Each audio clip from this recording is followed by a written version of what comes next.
Hello and welcome back to another lesson of the Logos and Letters. My name is Liam and going to finish off this reading of Hebrews chapter 1 verse, what are we on, verse 3 now? So in the highest. Now if you're following on with the logic material, you will know that as we learned in the lesson, that when we use words such as in the highest, that's a comparative word, is it not? You're comparing it to something else. It's like relative to another thing. So immediately we can see how chapter 7 comes into play here. But let's see how it goes. So in the highest. In the highest is referred to either a physical highest position or something else. If it be the highest physical position, then the Father and the Son are within the universe somewhere and are, by relation, at the coordinate in space wherein one may consider them as far above us as possible, as is possible. So that's what the relative was too.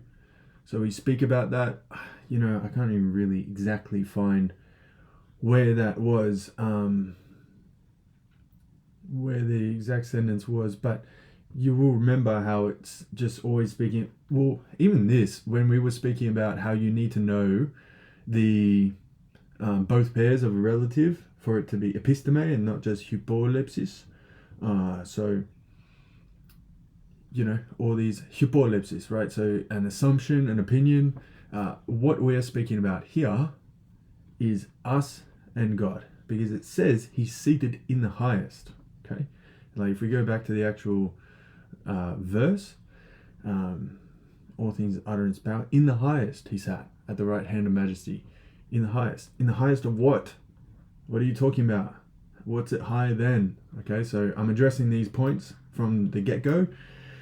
In the highest is referred to either a physical highest position or something else, as far as is possible above us. So now this would entail that they have accidents. Why? Because relatives are accidents. Relation, prosti. Right, this whole chapter 7 that we've got here, prosti, is I'm pretty sure I've even underlined prosti somewhere here. Surely, yeah, prosti. Right, this whole supreme genus is about that. Okay, and now we can't have God having accidents, right? So let's continue on. Therefore, they cannot be in the universe in any coordinate, let alone the highest. Thus, in the highest means that they are in a position above all things by virtue of something other than place. Because even place is a supreme genus. Right? When we're going through chapter 4 and we listed out all the supreme genera, the 10 supreme genera, the categories with a capital C, place is one of them, Poo, right? So that's spelled P, Omicron, Upsilon. Since glory and substance have been referred to, these are the interpretive keys. Glory and substance, right? Glory and substance. Let's go with these. They are the highest by glory and by substance. To the first, we understand that there is nothing which exceeds them in value. And thus, if one were to say that they love their mother or father more than God, they are not worthy of God, for God is not worthy of being their God. This last part, for God is not worthy of being their God. Right? If X, then Y. Matthew 10:37-38, if you want to figure out this sentence a bit more. To the second, since by substance they are the highest, we then consider that there is no substance equal or greater than theirs. Not even equal. All right? However, and because their substance is one as well, obviously the Holy Spirit is included in that, but the Holy Spirit is not specifically distinguished in this verse, so I'm not making mention of it here, that third person of the Holy Spirit, the Holy Trinity. There can be no comparison between the truly infinite and finite. Right? So let's establish that here. And comparison was mentioned. Why? Because chapter 7 of the categories is all about comparisons. A dilemma then forms, and the solution is that they are not comparable, being as they are infinite and we being finite. While simultaneously we may say that they're comparably greater than us, if the meaning is they are maximally great. Or you could also write this sentence with he is maximally great, but I'm referring to each person, so I'm saying they are maximally great, and we are great insofar as we reflect them in our own way of life. So you can say that to fix this dilemma. Thus, they're the highest, not by some scale, but absolutely. Right? So they're not even on some scale. They're just the absolute highest. Right? The scale stops before them. And you go, well, what's beyond the scale? And that's God. In a word, God's substance is not one different substance amongst countless other substances, but one completely other substance, analogous to all substances. Right? You can only understand that substance by something that's on the scale, which is all other substances. So if God is sort of ephemeral and shining and beautiful in some instances, you might compare it to a parhelion or a sundog. You might say it's some other form of halo, such as a rainbow or whatnot, or St. Thomas's fire. Is it St. Thomas's fire or something? St. Elmo's fire, I believe. And it is not univocal because it is something altogether different. Okay? It is not univocal, it is analogous. Because it's something altogether different. And why? Because of this fact here. That's why I've established that. It is a substance in a state of perfection. And since perfection cannot be fully grasped, it is not because of a lacking on part of the perfect, but a lack on part of the spectator. Alright, so when we talk about true perfection, truly perfect, we're not just talking about something complete, but actually truly perfect. There is no lacking in it whatsoever. And we apply that to God. It cannot be fully grasped. Okay? It is not because of a lacking on the part of the perfect thing that this occurs. It's a lack on the part of the spectator. Why? Because they cannot fully grasp it. And the spectator must consider it and communicate about it by analogy. Why? Because it's analogous. Thus we come to terms with it being something that is ultimately incomprehensible, but simultaneously understandable in an imperfect way by means of analogy. Notice how I use the adverb ultimately, which just means in the end, it's going to remain incomprehensible for 100%, but you can still approach it in an imperfect way by means of analogy. And you can get close to a full understanding, but ultimately, it's still going to remain incomprehensible. One further thing to consider in relation to the analysis made is that since all finite substances in the cosmos have primary and secondary substances, it cannot be and should not be considered that God has the same arrangement. Right? So if God is off the scale, if he's not comparable to the other substances of the universe, why on earth would I then take the position that that God should have this same arrangement of having primary and secondary substances? Not unless God incarnated himself would he have a primary and secondary substances. Okay? Not unless that happened. Right? And in the New Testament, it does happen. So Jesus of Nazareth has this primary substance with the secondary substances. And you can say God, that's how God gets that. But God in the state, in this highest place, as we consider it the first person of the Holy Trinity, the Father, why would I go through all this effort and then take the position to say he has the same arrangement? Right? He would, if I took that position, I would then be saying that he isn't, that I've lied up here and he is on the scale. Where is that comment about scale? Can't really see it right now. You probably can. So that's why I've stated that. Let's continue on. What this means is that we must not consider that God has a species, because finite things all have a species. But more, he does not even have a genus. So all things that we can consider have a genus or are the highest genus, right? But God doesn't even have that. AKA, in plainer terms, he doesn't even have a family of things he belongs to. All right? That's what happens when something is off that scale of creation. Right? But more, he doesn't have a genus. In a word, God is in no genus.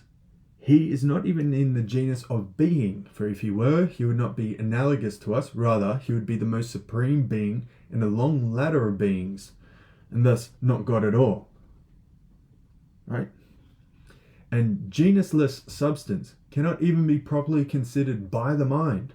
For if one used a species of, say, halo to try and imagine the radiance and substance of him, then the species of halo has constrained the genuslessness of him. I know that's a difficult one to understand. But what I'm trying to address here is that some people try to imagine God, as Dante did, and not incorrectly, as some form of like sun and brilliant sun and halo. But because God is so infinite, so out of all containers, even considering him by using the analogy of the sun or some form of halo is actually constraining him from infinite to finite. It would not be of a surprise to any of us if we came and he was infinitely greater than a sun in like radiance. Like he was something so other to a sun that it made the sun seem like the night. Right?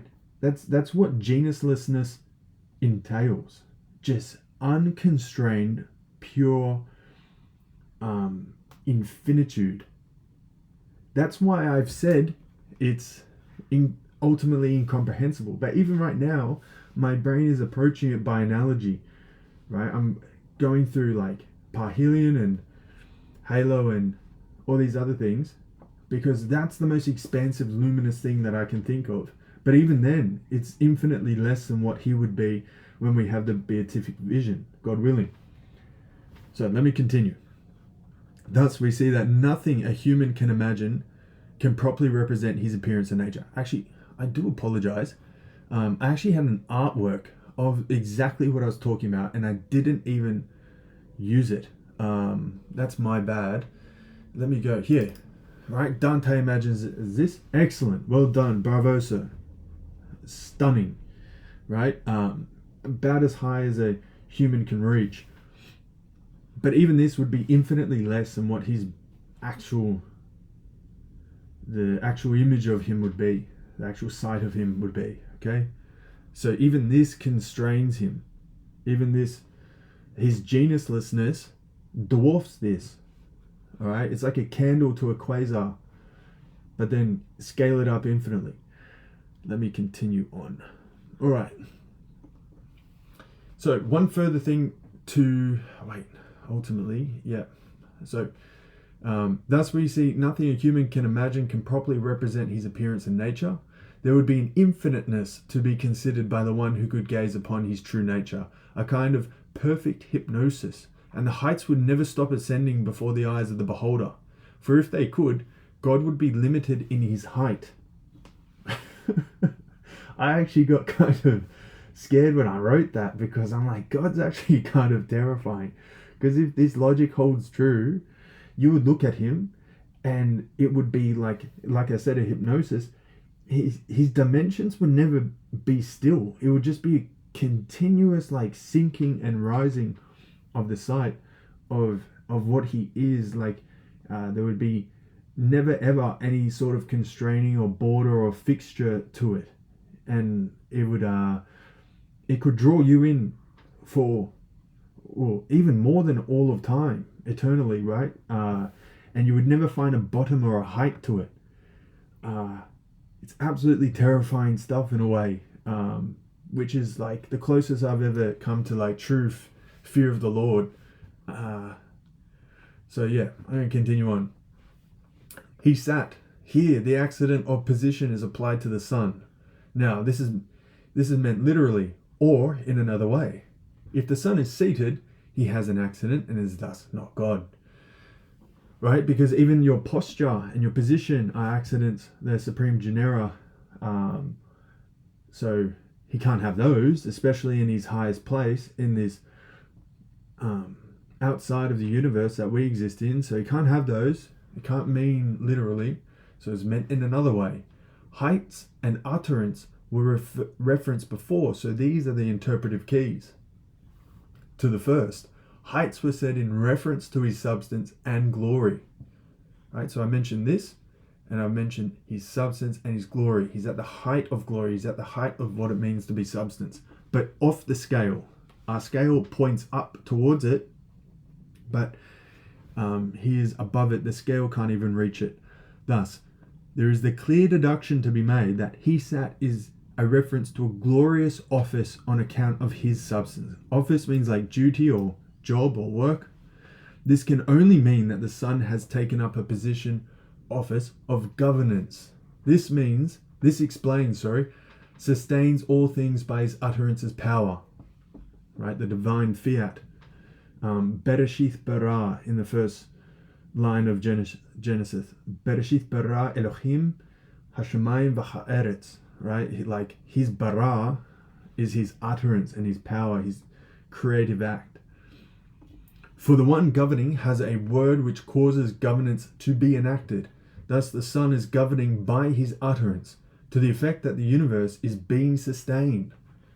If this be the case, then it is purposeful. If it be purposeful, then an end is in mind. In Greek, telos. If an end is in mind, the governance is serving this end. Since the mind in question is the one which is God's, which actually means I should do this. Mind in question, one which is God's, then the end was considered before time. Right? Before time even began, the end was already, which is crazy to think about. The end of time was considered before time even began. That's what an eternal mind is capable of. It's capable of thinking about, fully considering the end of time before time even began. Thus, the governance, and all else was known before time. Therefore, our decisions cannot change the end. That sounds like fatalism or destiny in a way, but bear with me. For if our decisions could change the end, then our decisions would overthrow God's decisions and designs. His office, we would undo his office. And God would not be almighty, but some responsive potentate, acting to address rioting populations with the end in doubt at all times. Thus, the Son is steering the universe. He's the gubernates, right? He's the helmsman. He's the governor. The universe to the end, which is in the mind of God since before all time, for the sake of some perfect conclusion to the logos, to the cosmos. I said logos there by accident because I was also thinking of John 1 when I was saying this, and I've just made the connection. If he's steering this to an end, right, and he's governance and he's the Son, but he's also mentioned as the logos, the rationale. And didn't the Stoics believe in the logos? Cicero and Epictetus and all the others that you can name believed in logos. They believed that there was this impersonal God steering the universe towards an end, that there was reason as a God. And John says that logos that you're worshipping is actually the Son of God, right? And that actually has perfect harmony with the conclusion that we've just come to there. I'm going to try and not get distracted by that. At the right hand. So we demonstrated that the Son is not sitting physically, but by analogy, right? Because he's in his office. So, since he is not constrained to either a posture, a position, or a place, the right hand, which is referenced, must not be literal either, but something else. The right hand is the hand that bears the king's signet ring. The signet ring is used to seal wax in stamps of authority. Let that sink in, right? What have we been talking about? Wax, impression, substance. We've done lessons on that. The right hand is the position of honor amongst cultures across the world. The right hand is the hand that grips the weapon or the scepter of the king. The right hand is the hand that men find more powerful than the other. This must mean one of these things, or all of them, or a combination. If the Son is at the right hand by analogy, then this explains why he is the radiance of the Father's glory and the stamp of his substance. For the signet ring explains the latter, and the position of honor explains the former. Furthermore, it was proven that the Father and the Son are consubstantial and one and the same. See how I always go back to things I've already proven? And I'm not going to say recycle because that has the tinge of garbage about it. And maybe my logic here is garbage to some, but I'm going to say reuse and reapply. I'm always reusing, reapplying conclusions that I've gone through the effort of finding. Okay, so that's a good logic tip. Thus, the right hand is the only expression of the kind that can even apply to the Son in this case. No other expression could serve without diminishing the relationship of the Son sitting at the right hand of the Father.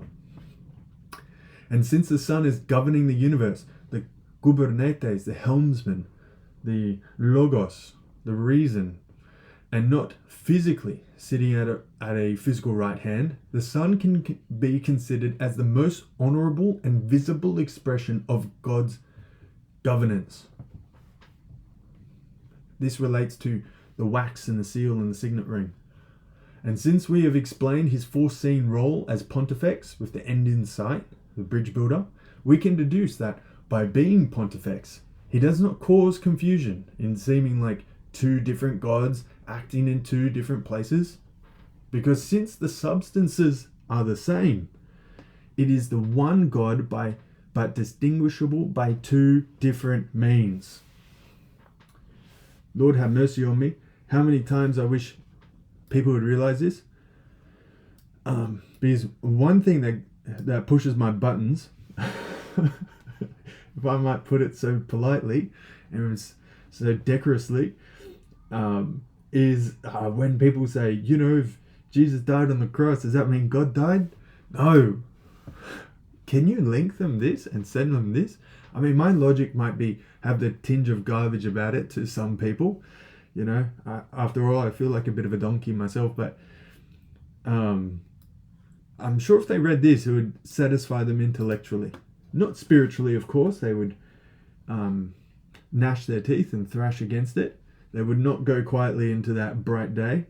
But they certainly would find that this is intellectually satisfying for that particular conundrum, which isn't even a conundrum, just a symptom of ignorance.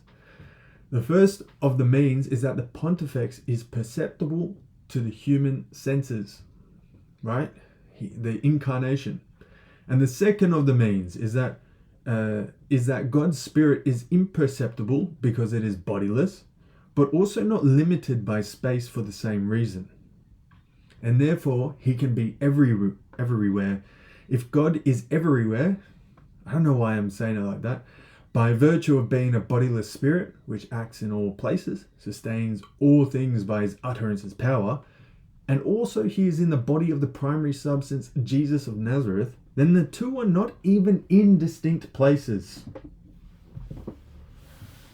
Like, how incredible is that? How many problems and dilemmas does that solve? Oh, God is in heaven and Jesus is on earth. That means they're in two different... No, right? Anyway, rather, they are always present to one another and in a sense, necessarily contiguous. Right? I'm going to make merchandise that says necessarily contiguous on it. For the Spirit is everywhere already. Everywhere.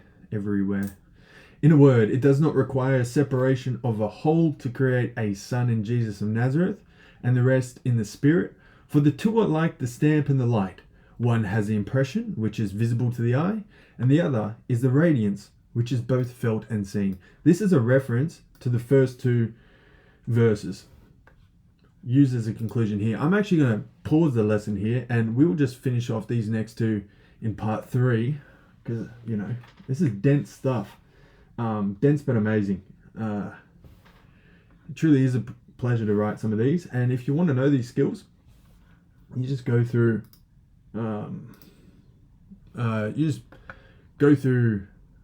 read page by page. Guarantee you probably do a better job than me of this logic by the end of it. So yeah, I hope you've enjoyed that. I know this content isn't for everybody, I get that, but if you are a like-minded or a soul cut from the same cloth, I hope that you enjoyed it. Hope that you've learned something new or seen a different insight.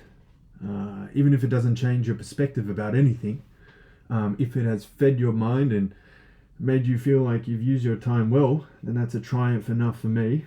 Okay. At the end of the day, all of this is for the sake of the student.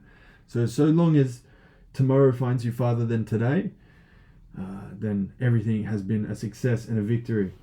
So, as always, si semper fortis in opere tuo. My name is Liam, and I'll see you next time.